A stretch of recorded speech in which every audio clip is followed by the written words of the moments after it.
really innocent.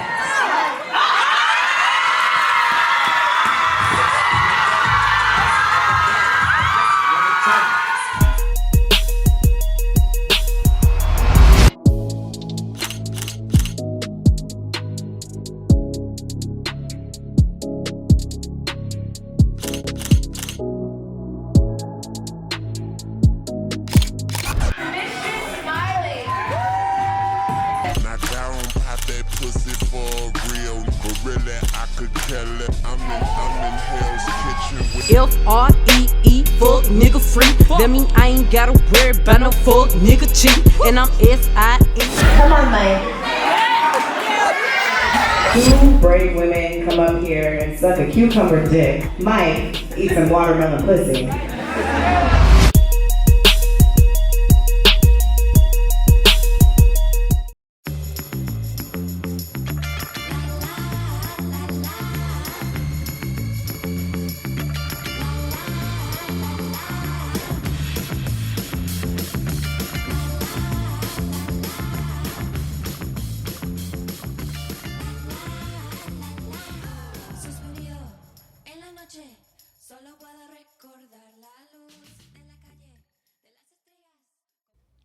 Welcome back to Good Moms, Bad Choices. I'm Erica. And I'm Milah.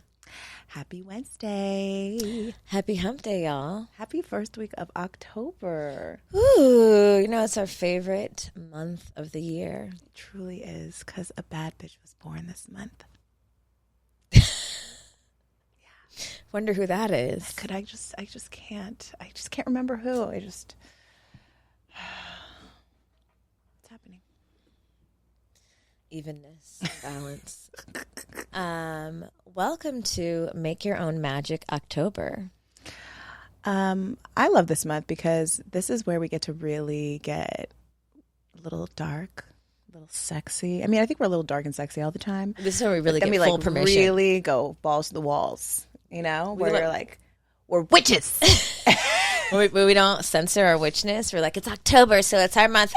Where we don't have to keep saying, we mean the good kind. So yes, welcome to October. I am feeling good. I feel magical.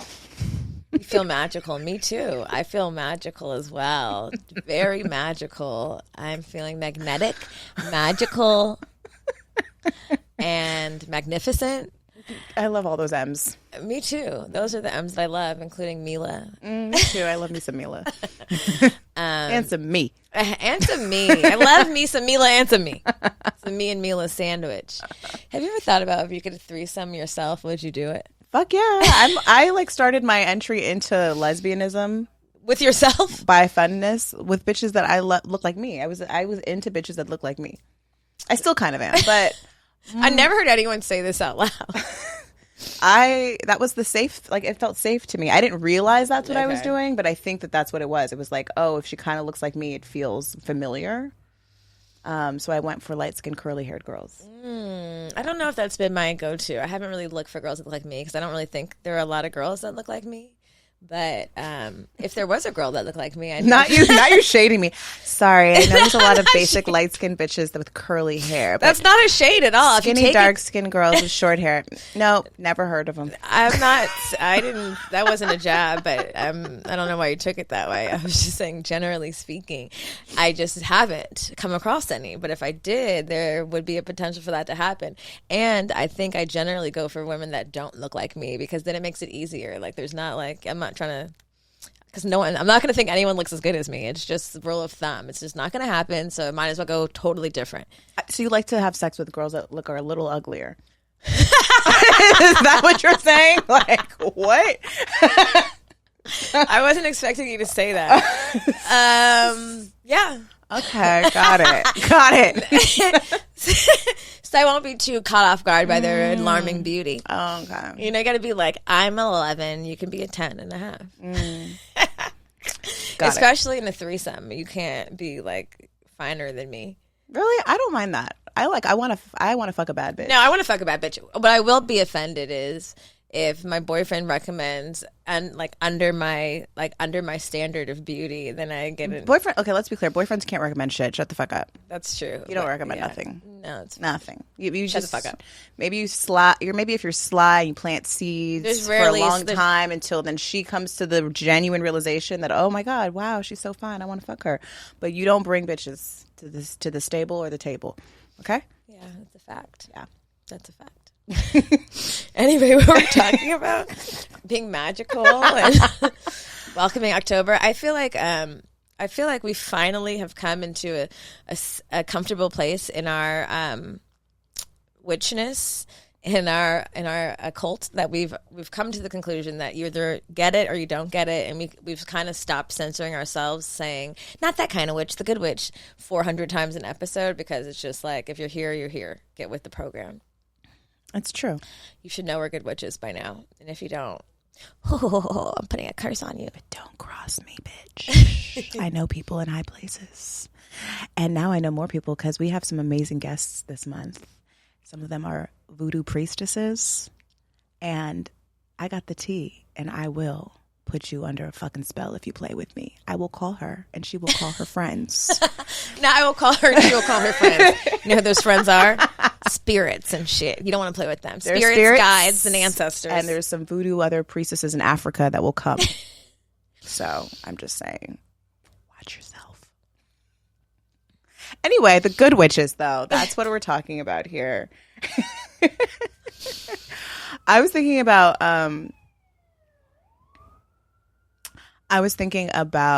some of our past Halloweens and some of our previous guests we've had in Halloween. We've had some good ones. Like we've had Jake, and we've had Jake is he's a voodoo priest. Voodoo priest.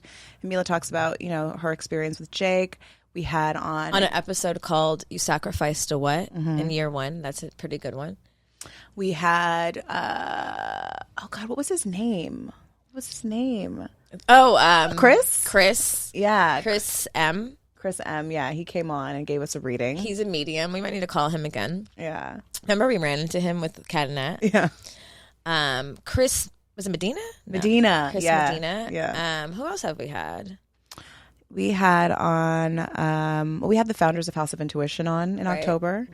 Mm-hmm. So that was cool. But I think like this month and this year, we've really stepped it up. We have. We went all the way. Mm-hmm. I'm excited for everyone to get to know our guests this month. We've deep dove into the dark side and into the dark feminine, and I'm super excited about it. In fact, I found out through one of our guests. Should we tell them, or should we just is it a secret? Are we not saying it? Who? No. What? The what? What about her? I was going to say she told me something. And should we say the people's names? Okay, say it. I guess I don't know.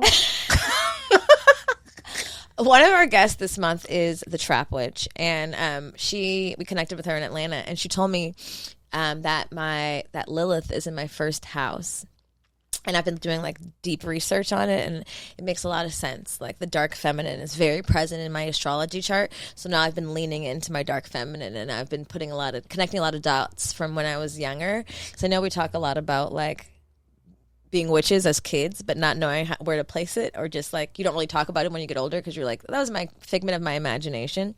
But no, if you were a child that was into the craft, or what's that one movie with Sandra Bullock when her and her sister are witches? That's a really good one too. I got to watch that one this October. Is it something with magic? Call it something magic? Yeah. Unpredictable magic? Yeah. Peculiar magic? Something like that. Okay, yeah. Mm-hmm. If you did the Ouija fucking board, oh my God, we need to do a Patreon where we play the Ouija board on camera. I'm scared because I've done that before as a kid, and that shit was like, some energies came through. Oh, for sure. And you're a kid, and you're all like so goofy and like, okay. It was goofy, but I was like, You quit after that? Yeah, I got scared. Mm-hmm. Yeah. You ordered that book online, and you didn't order the Ouija board? That should have came together. Wait, where's my book? Where's my very important book? I don't know, but can we order a Ouija board? I just need it in my house. I need like a good one just for the sake of witchness. I had a Ouija board, and then I think I threw it away. Because you got scared? Yeah. Like, I think I had one as an adult. I did. I think I need one as an adult. Thank you. Speaking of childhood stories and things, so the other day, actually, someone from our retreat, shout out to Shatara, she posted something on Instagram that reminded me. It was like I had this extreme clear vision of me reading this book as a kid because she posted a picture of one of the stories. And I was like, oh my God, what the fuck was the name of that book? And why did my mom buy this for me? Why did I have this? And why did every kid have this? Because it's kind of creepy. Oh, yeah, they did change the illustration. See, it's not the same. Because it was too scary. But the book was called In a Dark, Dark Room and Other Scary Stories. I don't know if anybody remembers this childhood classic / beginning of children's nightmares. But there was a story called The Green Ribbon. Oh, yeah, that's the one I remember. The Green Ribbon. And I was like, I wanted to read it to you guys because it's short and it just took me back. And it was creepy as fuck, and it's still creepy. So, should I read it now? Sure. Should I go into it now? Okay. Cozy up, guys. Gather round the fireplace. Mama Witch E. Not Mama Witch E. Mama Witch E. is going to read you a bedtime story. The Green Ribbon. Once there was a girl named Jenny. She was like all the other girls. Ooh, I like this lighting, Orlando. Thank you. If you're watching on YouTube, you can see our lighting is getting spooky. Very spooky. Once there was a girl named Jenny. She was like all the other girls, except for one thing. She always wore a green ribbon around her neck.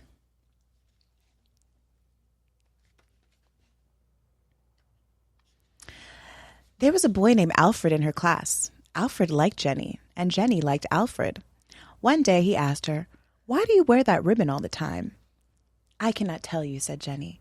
But Alfred kept asking. Of course he did. Shut the fuck up, Alfred.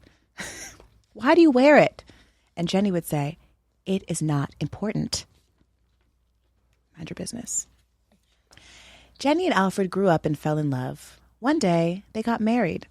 After their wedding, Alfred said, "Now that we are married, you must tell me about the green ribbon." "You still must wait," said Jenny, like a bad bitch that she is. "I will tell you when the right time comes."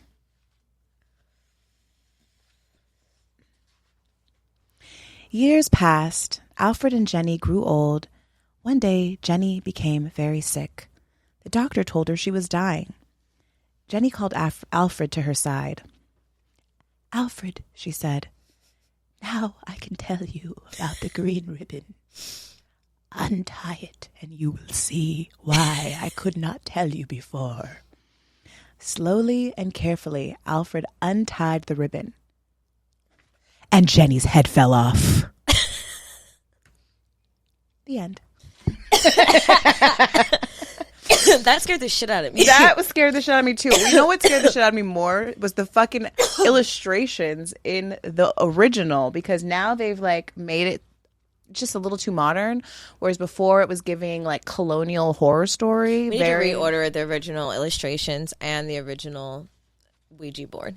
Yeah, this is giving not what I needed, which was like really scary white people shit, which I think is why as a black child reading this, I got even more scared. I was like, oh my God. That makes sense. Where did this happen? Poland? Scary. This is a Polish You're white Europe. This is a Polish horror story. Oh. There is something about like rural, outside of the country, very European white places. Like, where is the vampires are from? I don't know. Transylvania? Slovakia? Yes, Slovakia. Slovenia. Or even like, have you seen Serbia? that? I don't know. One of those. Have you seen that scary movie, Midsummer's Night? Midsummer Night's Or Dream? Midsummer's Day. It's kind of recent, and like a bunch of like college white kids go to like the spring equinox, and there's like some fucking freaky weird shit going on there. And yeah, I never want to be in a white rural European country. White horror is some other shit. Okay? They invented it. Like, when I see black horror films, I'm like, okay, yeah, it's scary. But when white people are involved in the horror, it's another level of horror. What's some of your top scary movies? Like from childhood? I mean, obviously from childhood, because the ones they make this day, like in modern day, are not that great. There was one that I'll never forget that my dad, because watching horror films was me and my dad's thing. We would my dad would put on the horror film, and he would always fucking fall asleep. So then I'd be left alone. I hate that. There was one called The Red Death. I'll never forget that fucking movie. It was I don't remember exactly everything that happened, but I do know at some point everyone got leprosy. And it fucked me up. Not leprosy. Yeah, leprosy. That one was scary. Oh, what was the one with oh my God, was that little kid? I don't remember. There was that. Okay, that one I can't remember right now. House on Haunted Hill. That one freaked me out. The Haunting freaked me out. Oh, the one with Liv Tyler. That was not when I was a kid. It was called The Strangers, I think it was called. That was creepy. But as a kid, there was the one in the grave. There was one in a cemetery. Oh, Pet Cemetery? Maybe. Pet Cemetery was scary. I remember that one. I like the classics. I like Psycho. I like what's the one with Jack Nicholson? That's the one I'm talking about. That wasn't Liv Tyler. That was Olivia. No, there was one with Liv Tyler called The Strangers, but this one, the one with Jack Nicholson. Red Rum. Oh my God, what the fuck is it?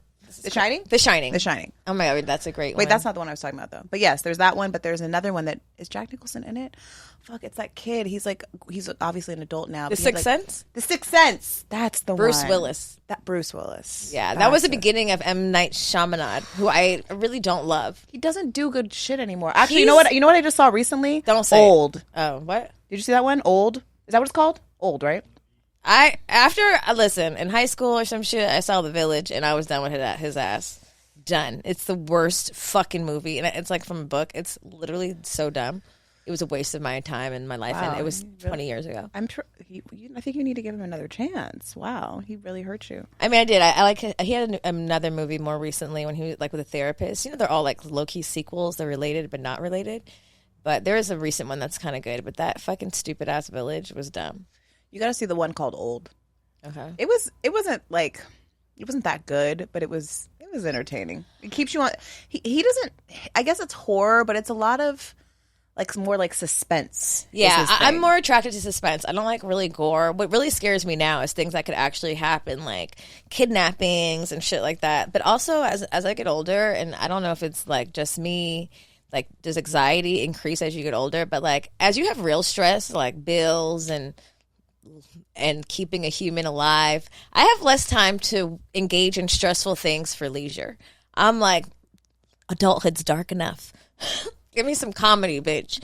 Just because, I don't need to be on edge. But in October, I'll go hard, and I like to, There was also a really good animated movie that we watched recently that was, The Clay, but it's very modern. It's for kids, but it was pretty spooky. It's a Key... Oh, yeah. Is it just Key, or is it Key and Peele? It's a Key and Peele scary kind of, kids movie. It was very modern. They had, a little girl who was in school who was now a little boy. Yeah. She was trans? Yeah, a trans animated kid character. Okay. They had some black people. It's good. I liked Saw. Wait, what's that? No. Saw? Saw, is that with Dominique Fisher? No. What's that's the new Swarm. That's Swarm. Not Saw. I hate Saw. I hate Saws. I hate all Saws actually. Oh, it's called Wendell.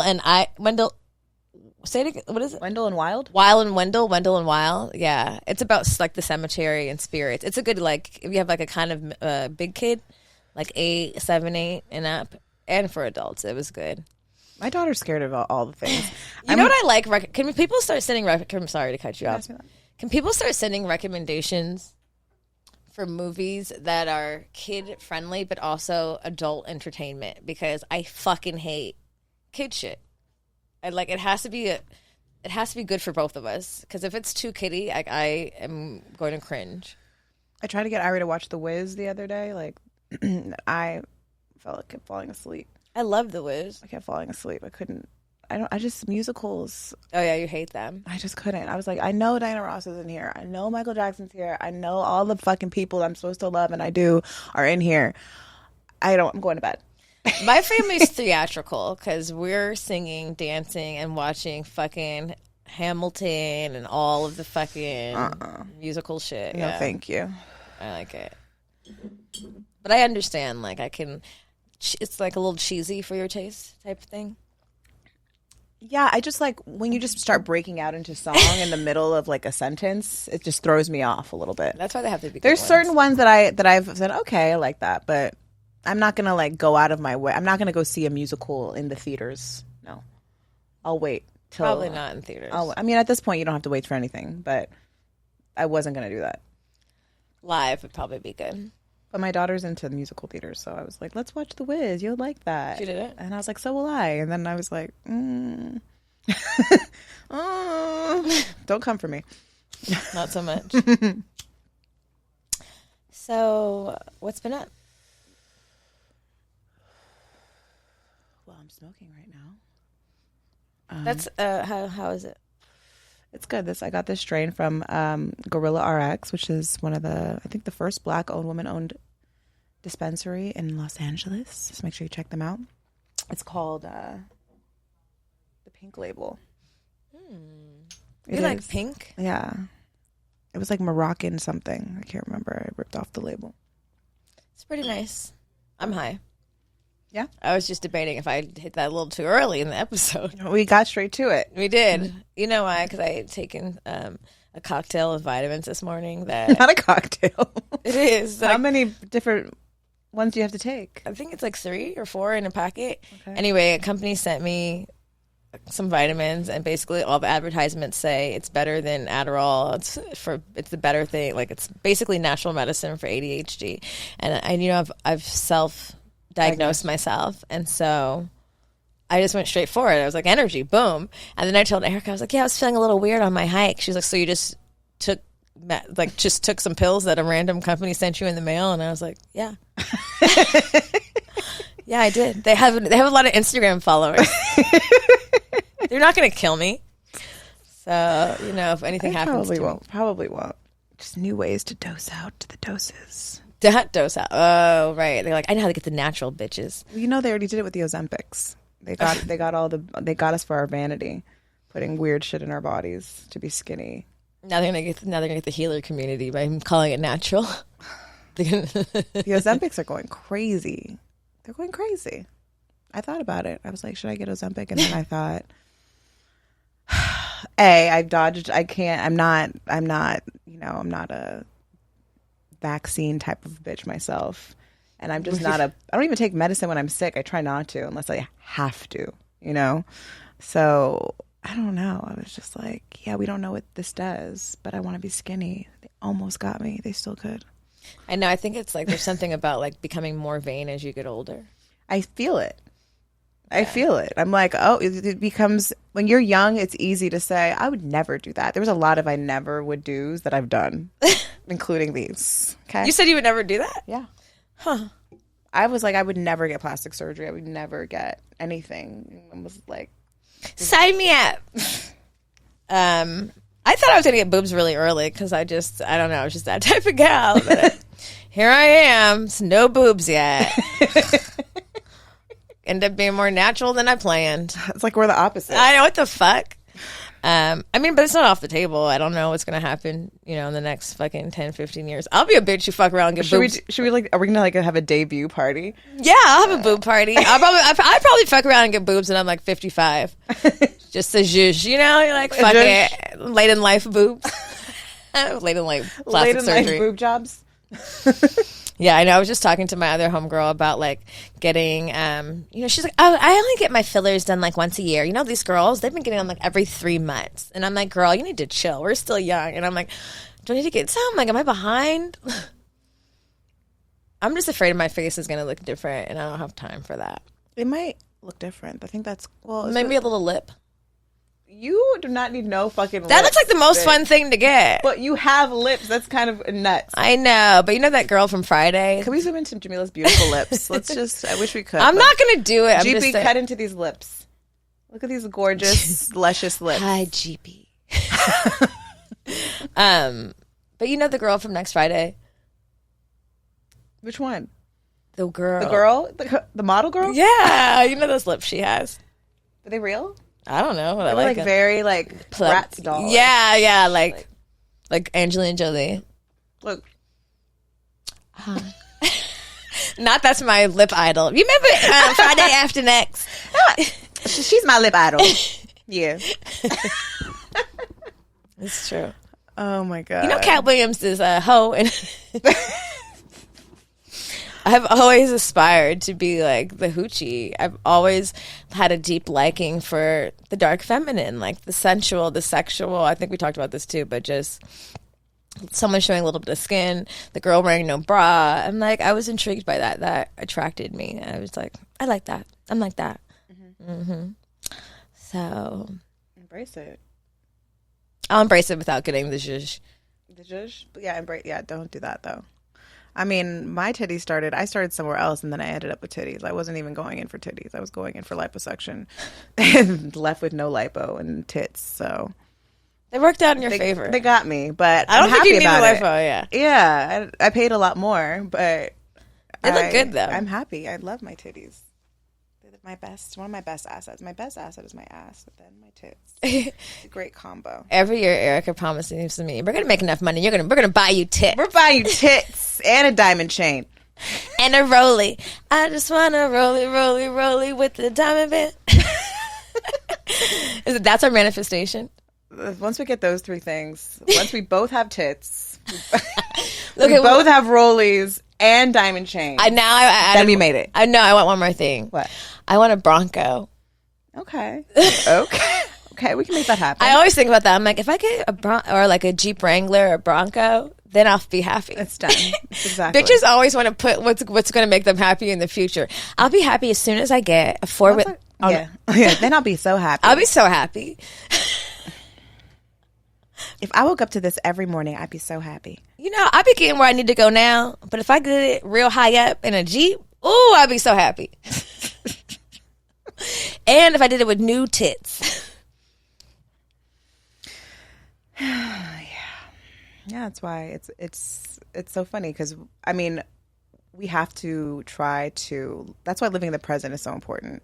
But it's the hardest thing, especially in the age of social media and like seeing what everybody has. So there has to be a protection. There has to be like things in place because you can't consume everything. You will come out fucked up.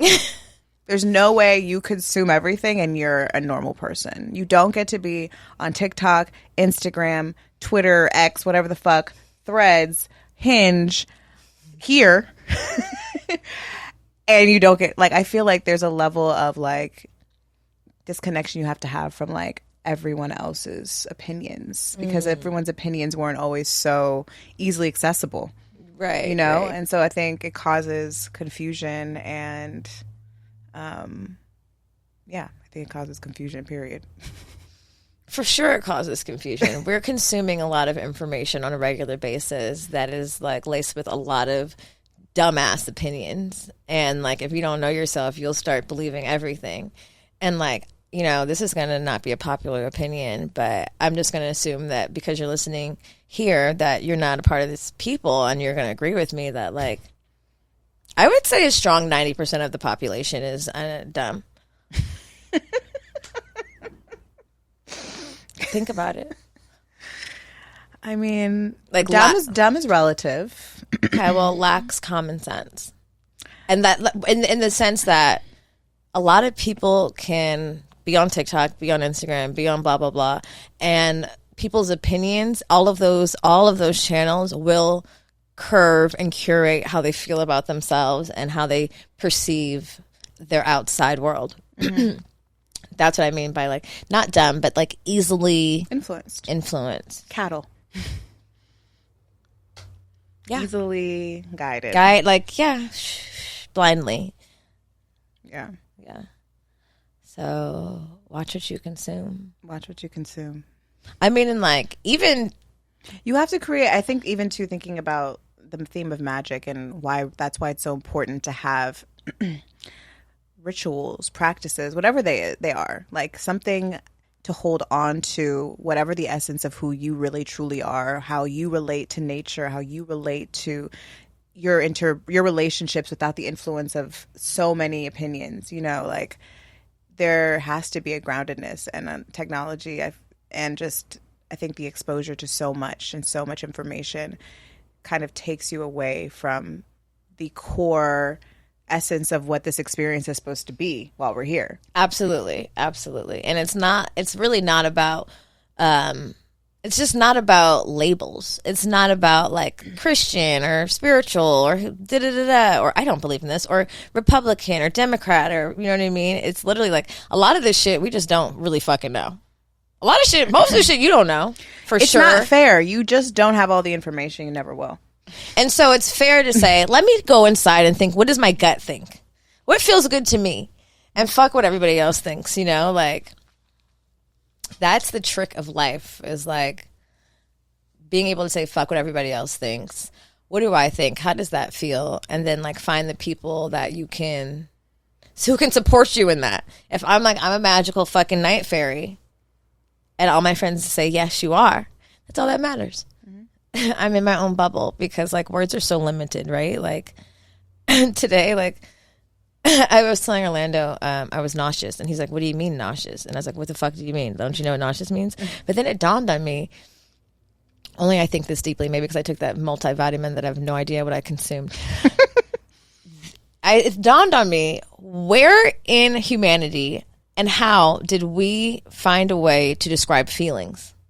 Because how I experience or what I think nausea is could be totally different for somebody else. But we've all collectively agreed that like these feelings equal this, but I can't be in your body, so I don't know how you're experiencing that.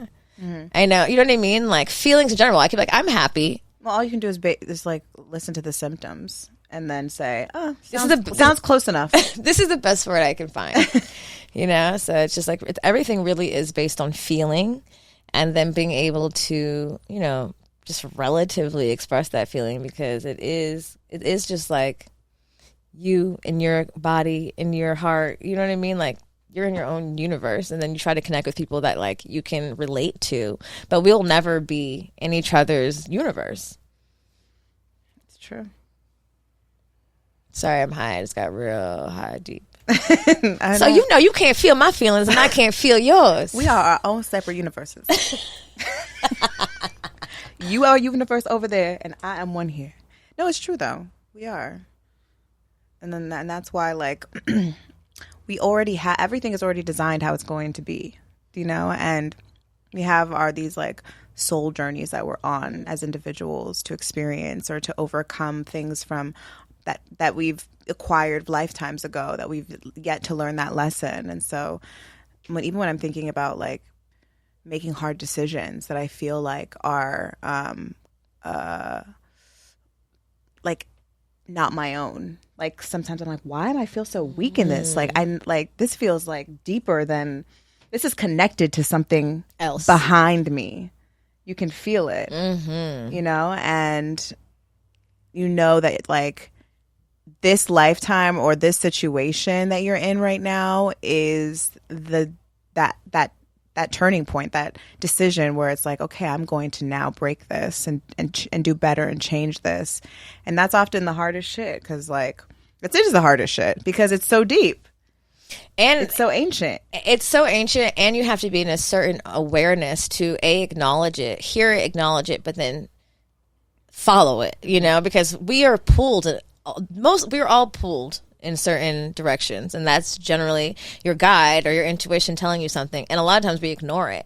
But like I think because we've just been having so much conversation, and just I think the age we're at, having kids the age that they're at, seeing our parents as people, you know, starting to see ourselves as people, as souls with missions, and with like inherited feelings about things, and like karma and dharma and all these things. I think that it's becoming more and more clear how important certain things are in our lives, and not just for ourselves, but for our kids and for them. But it's like, I don't know, like I do feel that deeply, like the level of responsibility, that it's not like this life is not just ours. It is deeper than that, and like our purpose is not just ours, it is bigger than that. And I think like even on this journey, and like you know, manifesting things with our words, envisioning things, and then seeing them come to light, and like even, you know, building a community and a tribe. It's like, oh shit, like I might not even like that. Like I love this, but it may be difficult, but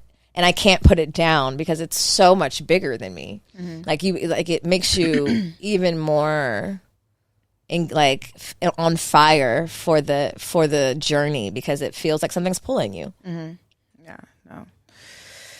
Yeah, I feel like as you awaken more, as I've awakened more, these are like things that I'm like, oh shit, I start to see them. I think also with just age, and I can't imagine where my mind will be when I'm like 50. You know, I think that I obviously like everything happens right on time, but I do think that like the generation behind us actually is super open. I feel like there's like this flexibility that still exists within our like the humans that are alive right now. But I do think that we're like almost at a choosing point, or maybe I'm wrong, because then I think like this has been happening for so many Slowly. Well, I think like people were afraid of technology when it first started coming out, and then like, you know, they probably had the same fears that we're having right now about like, what does the future hold? What does all this mean? Robots, take over, you know? Which is, I can't imagine like being like my grandmother's age and seeing like people walking around with just like all this technology at the end of, like at their fingertips. Right, FaceTime. Like that did not exist, and how scary. But also, I don't know. It is different, but I think that oh my god, I just lost my train of thought. Where was I going with that?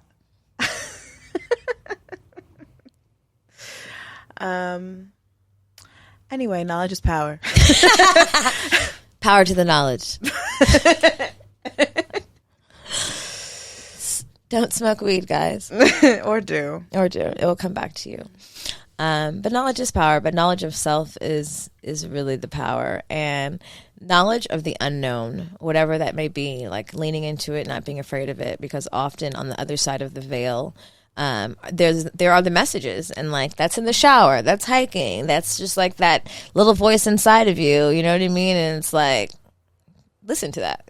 It's not. We're here to remind you that it's not just a voice in your head, a thought, a passing thought. If it sticks out, it's something else, you know. Karmic agreements. Karmic agreements. That's what I was thinking. That's what we were talking about, of like our like some of our experiences in this lifetime are linked to like things that have happened karmically in our past. These agreements, these contracts that we've made in the past that we're trying to break or edit, resolve or reconnect, or yeah, that's true. So, anyway, just like you were my my husband in Africa. Makes sense. On our, what do we have? Like we had some land. Yeah, we had some land. A farm. A prairie. A prairie. I don't know why I thought I'm feeling it's a prairie. I could see it. You see our prairie? Yeah? I see you cooking, cleaning, and me lounging. You making me dinner. Is that what you see? Okay. Yeah. I can see that. I was talking to Orlando recently, and I was like, I was like, you know, we've had like a couple of interviews recently where people are like specifically asking us about our like platonic love. Our platonic love, like our wifeship, that we call each other wives, and like we've co-parented and raised our kids together. And I was like talking to Orlando, I'm like, everyone's definitely going to think we're lesbians. I'm like, this is not, no one will ever understand this. And then I was like, but why don't we just call each other best friends? That would probably eliminate a lot of confusion. And then I was like, because it's deeper than that. Fuck them. Fuck that if they don't get it. And I was like, you know, like I was like, that's crazy having all these interviews. People really care about our friendship. And I'm like, well, maybe if we would stop calling marriage, it would be less confusing. But it is, because we have a karmic contract. Yeah. And a soul agreement. A soul agreement. And we'll meet in this lifetime, in many lifetimes, and, you know, probably in different roles. But ultimately, we've continuously met to unlock certain things in each other and, you know, in other people. And that's what you feel when you meet someone and you're like, I've met you before. You have. You've met their soul before in different bodies. When you feel that genuine, deep connection, you know what I'm talking about. Like that soul shit. That soul shit. You know, like it transcends like rationality in ways. And that is because you guys have met in a past life. And that is that soul agreement. And sometimes those meetings are not sweet. No, sometimes they're very toxic because something here needs to be like either resolved, broken, renegotiated, you know, like or just ended in this lifetime. Yeah. And like I think the more conscious you are about those things, I feel like as you get older, you have like no.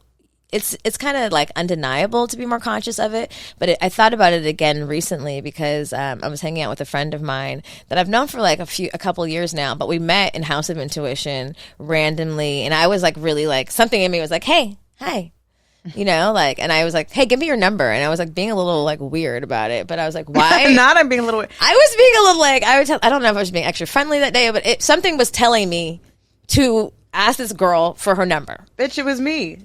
That was basically what happened to me. Exactly. You had that situation. Yeah. And I've told the story before, but it was like we had just gotten our book deal, and I went to dinner that night over the hill, far from my house, and I was like waiting to go inside the dinner, like on the block, and she walks by me, and I was like, "Hey, did we meet today?" I was like, "We're supposed to know each other," and we were in the witch store, so I knew we were witches.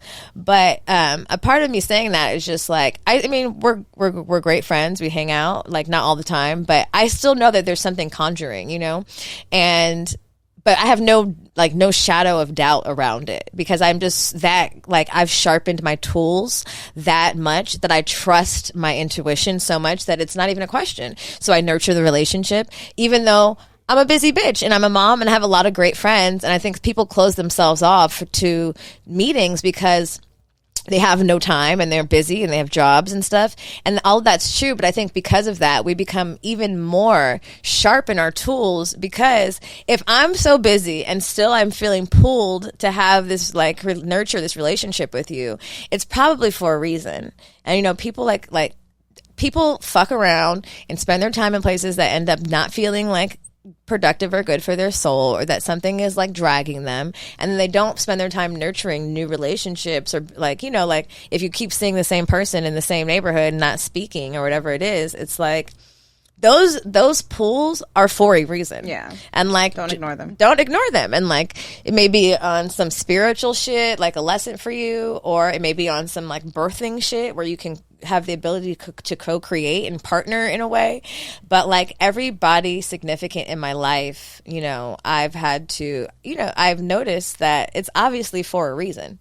You know, even with me in Orlando, it's like, what the fuck are the chances that we would meet podcasting, the two craziest people on earth, you know, like, and then all these things happened right after, you know. It was just like at the perfect time that I met this person. I had just been like playing myself, being with somebody that I was not really in alignment with, inviting him to Mexico, letting that like just happened to do like that crazy acid trip right before then where I had shifted, everything had shifted for me. Mm-hmm. And like that's at the point where I met this person, and like it just blossomed from there. And same with you and I, these epic moments in our lives, we were literally either, you know, in this transformative spot of birthing a human or raising those early stages, and then big major breakups.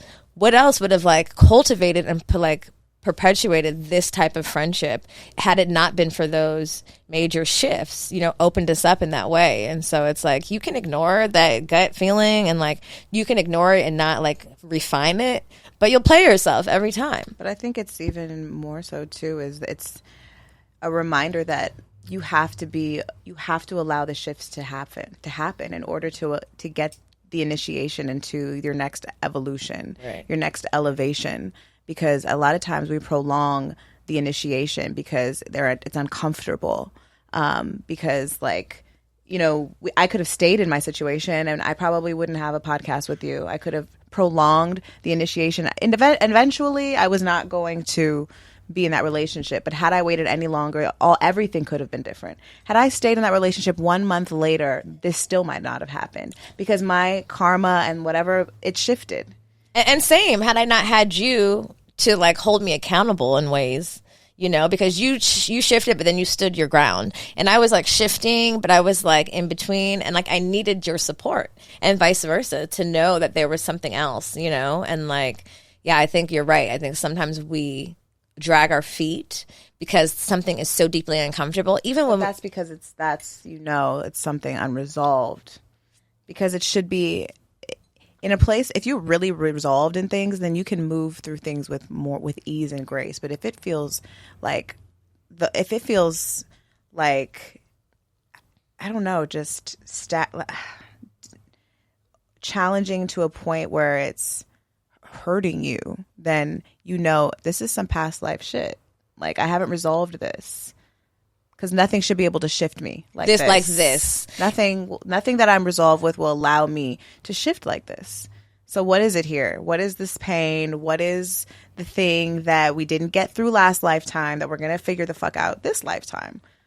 And we're not bringing it. And it will feel gut wrenching. Yeah. It will feel like, what the fuck is this? It's not fun. Even if you've done a lot of work and you've done a lot of healing, that's especially when you're probably more clear to recognize it. Like, whoa, what the fuck is this? You know, I thought I was in a good place.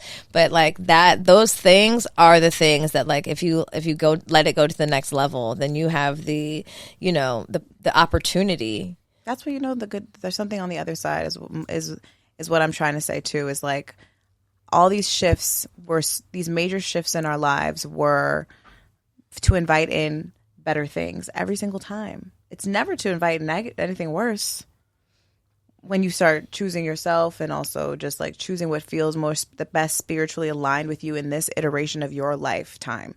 You know, like maybe next lifetime me and you can like be aligned, but this lifetime, this is where I'm at, you know, and not forcing shit. And sometimes you doing that is what that other person needs to level up in their soul, you know? Like sometimes you have to be the cutoff, because maybe that's going to be what catapults them to like meet you in the next realm, or in the realm after that.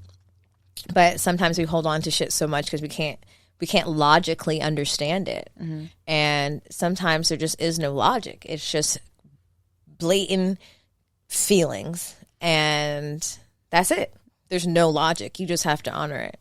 Yeah.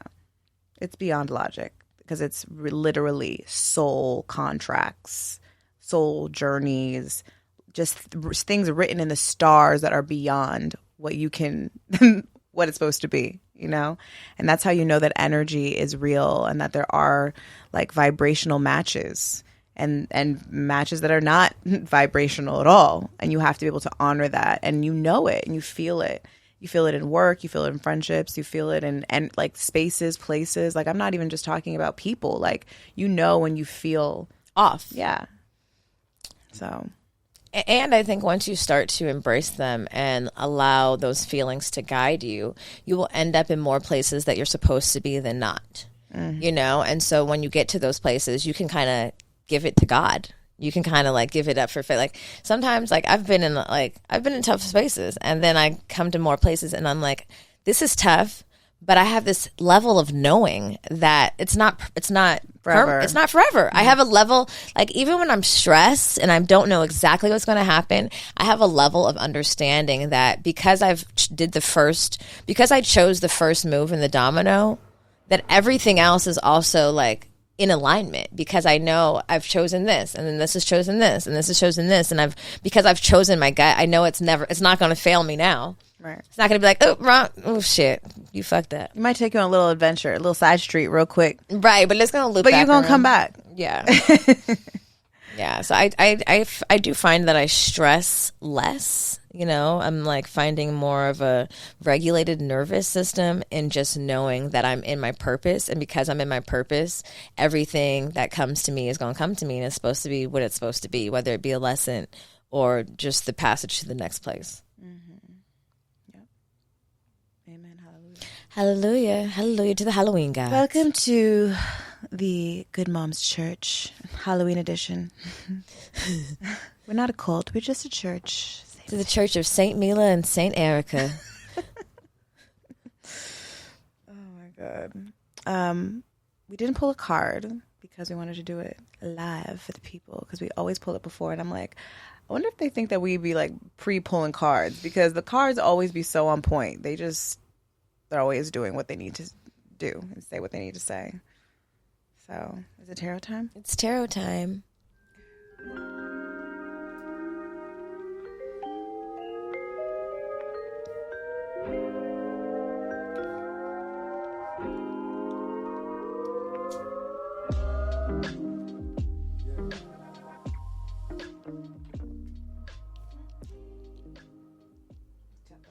Sure.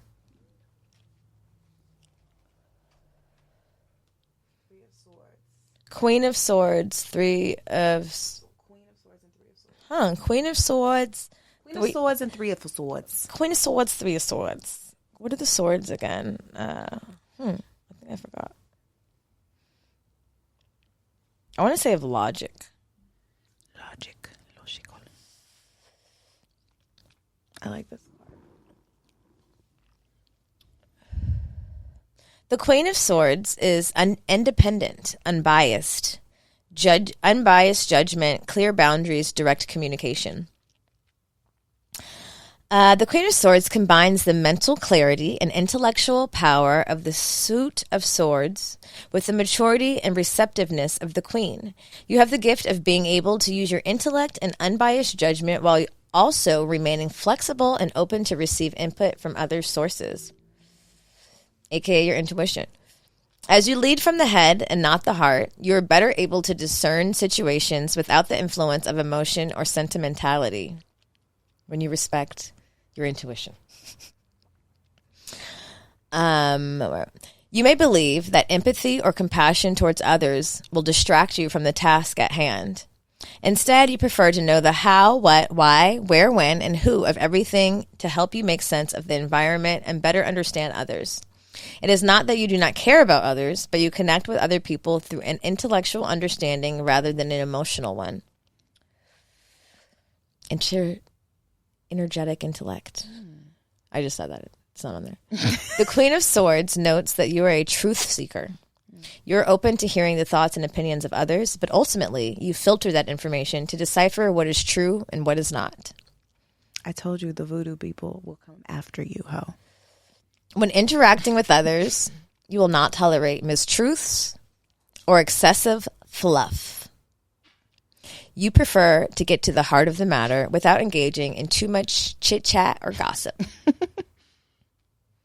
You have an innate ability to tell it like it is. Quick thinker, highly perceptive, piercing through the noise and confusion to get straight to the point. There is no beating around the bush or softening of your comments, opinions, and thoughts. You are upfront and honest in your views, and you expect the same from others. Okay. I like that. Like that? Okay, now we're going to go Three of Swords. Oh, that was the Queen. That was the Queen. Okay. Now the Three of Swords is what fell out, right? Heartbreak, emotional pain, sorrow, grief, hurt. When the Three of Swords turns up in a tarot reading, it signals that you are feeling deeply hurt and disappointed. Your heart has been pierced by the sharp blades of others' hurtful words, actions, and intentions, and they have inflicted intense emotions of pain, sadness, grief, and heartbreak. These events are often unexpected and come out of the blue, making them even more painful. The Three of Swords is also about an emotional release. When you have suffered a major setback or loss, now is an excellent time to have a good cry. Expressing your sadness is part of the cleansing.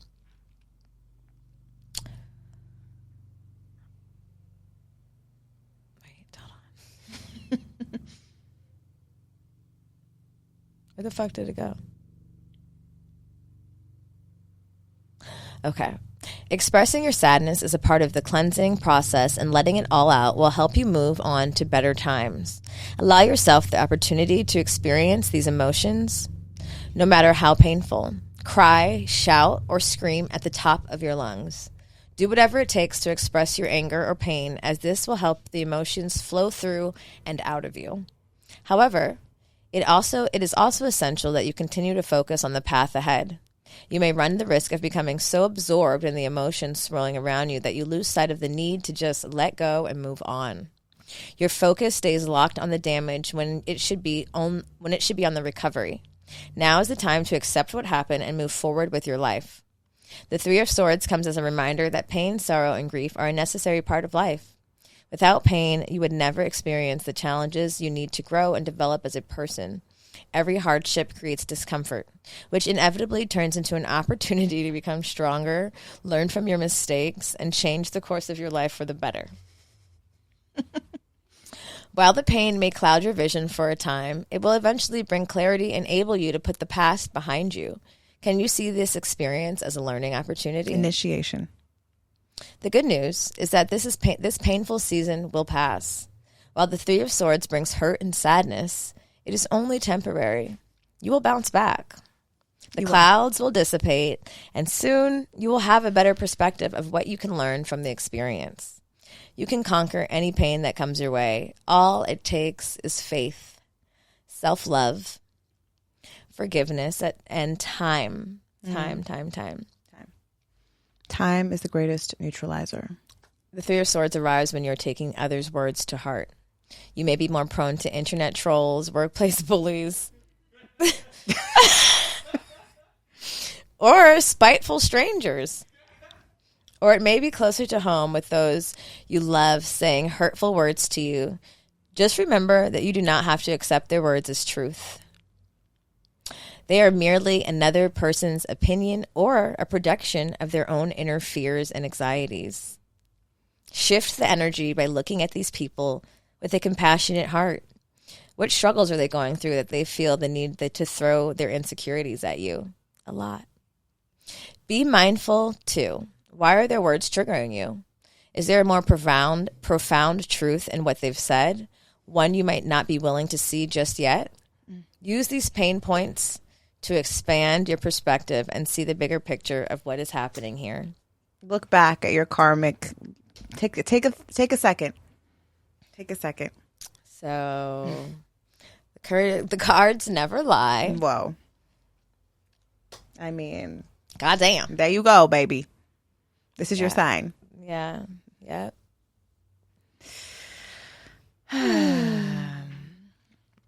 Well, before we go, I have some horror stories. We need an affirmation. We need an affirmation. The affirmation today is, without the dark, there is no light. Without the dark, there is no light. That is the truth. So I was thinking about horror stories for Halloween, and I know we always ask you for your hoe stories. But I was looking up some actual horror dating stories on Reddit. And sometimes I go on Reddit and I'm like, this is a scary place, you guys. It's stupid. It's a little scary. And it's part of the problem that I was talking about. But here we go anyway. It's for entertainment purposes. To remind you how crazy the world is. And all month, we'll be taking your horror stories. So please, you guys, send in your hotels. Send in your horror stories also. If they just had some scary shit happen, send those in too. Because it's October and we want to hear all about it. I want to be scared. Scare me. Okay. Here we go. Goes a little something like this. Orlando, cue the spooky music. Cue the lights. Cue the spooky music. Matched with a woman online who had a kid. This particular weekend, the kid was going to be with the dad. She asked me to come over and hang out. She mentioned she wanted to smoke, so I brought a J. Came over to her house, and it was decent. She had a big sectional couch, and she sat right next to me. I fired up the J, passed it to her, and she hits it a few times and gives it back. I hit it as well and then offered to her again. And she says, no thanks. Okay, no biggie. I'll put it out. She gets up after a minute and goes into the other room. When she comes back, she's sitting on the other side of the couch and not talking at all. It was then that I noticed that she had something in her hand. And she has a death grip on it. I'm talking white knuckles. I ask her if she's okay, and she says, the voices in my head are telling me to stab you. And at this point, I notice what she's holding is a pencil. I made some kind of awkward laugh, then asked to use her bathroom, got up, and saw the garage door was open. Didn't even hesitate. Right out the garage. Bitch. Period. Okay, this reminds me. Listen, you never do. My voice is telling me to stab you.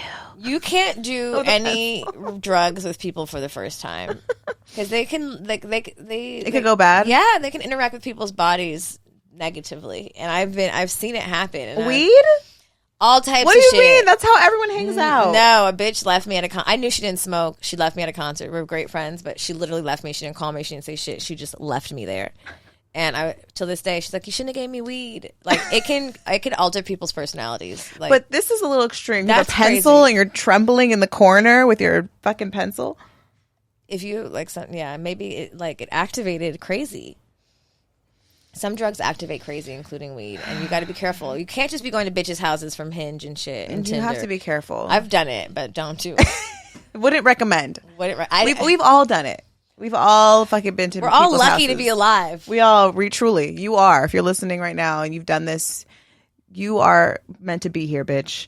Don't waste your life. Don't play with. Don't Don't play play with with God. Don't play with psychopaths. If you went to someone's house off the fucking dating app before and you made it out safely, praise God, because bitches could. It can go wrong. It can go left. You have any more scary stories over there? I do. Sorry, I was just thinking about the terrible. All the times you like bad went to choices someone's- I made. I know. It just flashes through your fucking flashes. I've had really scary situations. Yeah, like one day I just was driving around and I met this girl on Hinge, and granted she was fine, thank God, but I just wanted to hook up with someone, and I was just driving. I just happened to be driving. It was during COVID, so like I was just out driving, trying to get out of that fucking house, and then she hit me and was like, "Come over," and I went to her house. I did not know her at all. We hooked up, and then I left, and I was like, "Is this what it's like to be on Grindr?" Yeah, this is Grindr. I was like, "Whoa!" I'm like Grindr now, but. I'm thank God she wasn't a psychopath or like not a man. 2020 was a particular time. It's not your fault. We needed human connection. Thank God she wasn't a psychopath. She was cool, but that could have went bad. Usually your I would intuition will never tell do you. that. I was kind of nervous. So I was like, sending me a picture of yourself before. Like did we even FaceTime? I don't even know if we FaceTime, bitch. I just went over there. It was raining. Who knows? Yeah, bitches are dumb. I've flown to many cities alone to meet people I did not know. I think about what I would do when I was a teenager. Oh no. Yeah. The places I would be. Yeah, not where you said you were. Yeah, but supposed like to be? adult places that a grown adult, like an adult like me would be. I'm like, this is not where This you is need to sketchy. be right now. You need to get the fuck out of here ASAP. You know, I was there, just Studios. gleefully high, rolling the blunts for people and shit. Yeah, all little and looking young and vulnerable. Oh my God, I know. I'm scared. Okay, so here's another horror story. Went on a date with a guy once, and he said he had to stop off at home for his wallet. He lived down the street from me. I went inside with him, and he ended up pulling me down onto his love sack as a joke and trying to hook up with me. I got up and left and walked home. Fast forward a year, I read the local news that he was arrested for kidnapping and raping a woman that he had been on a date with. He held her captive in his apartment and beat her and assaulted her. He could have faced life in prison, but only spent about 6 years in before he was released on parole. That's what I'm talking about. That's what could have happened. Should I put trigger warning? Trigger warning. Is it too No, late? but like, can you imagine the nigga you got away from? And Yeah. you said fuck this shit. That's a real horror story. That's like because that intuition be telling you like get the fuck out. Yeah. Yeah, I've definitely been around some energy where I'm like no, yeah, me too. Like murderer energy. Like you'll kill. Yeah, if you don't get what you want. Yeah, I mean I've even dated people and I was like, you might kill me. I could see that happening, which is even questioning my personal choices deeply. Yeah. But don't underestimate people's ability to get weird Yeah. or dark.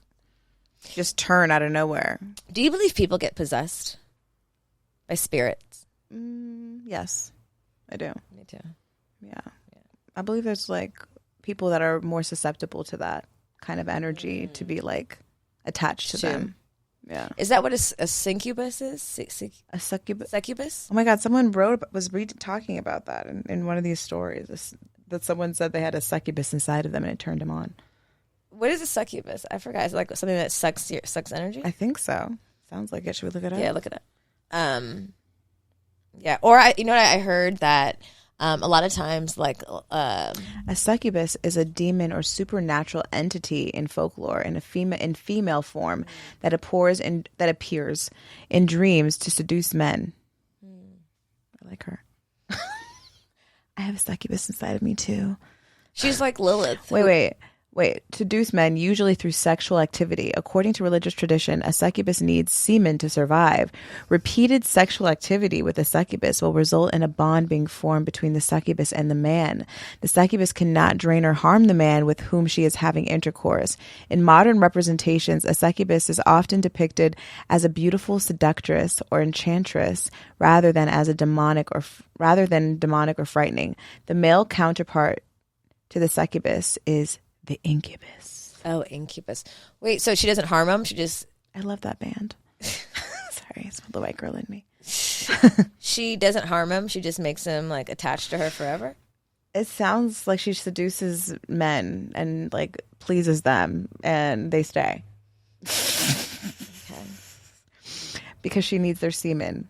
Oh, what I was saying is I heard that a lot of, like, stray souls, like, linger over places like the bar because, once you get intoxicated... Yeah, your guard is down. That, like, your soul... Like, if you drink so much or do anything so much that your physical body is intoxicated, your soul can't really live in it. So it will, like, tether away from you while you're, like, in a toxic state. And when it's tethered, that's when you're more susceptible. And so, like, when spirits are hovering over places like that, they know who's, like, easily they can get in. And that's why, like, people, like, get high or drunk and they, like, you can look at them and they're like a different person, or they start taking on personality traits that are not theirs, or they start looking different.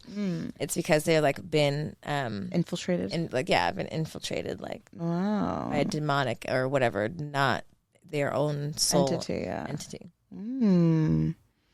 Wow, that makes sense, right? Like, yeah, intoxicated. Makes perfect sense to me. Yeah, makes sense to me. That's why I remembered it. Okay, enough of our darkness. Well, happy October, you guys. I hope you're going to join us in LA on October 21st. We have our live show at the Terragram Ballroom.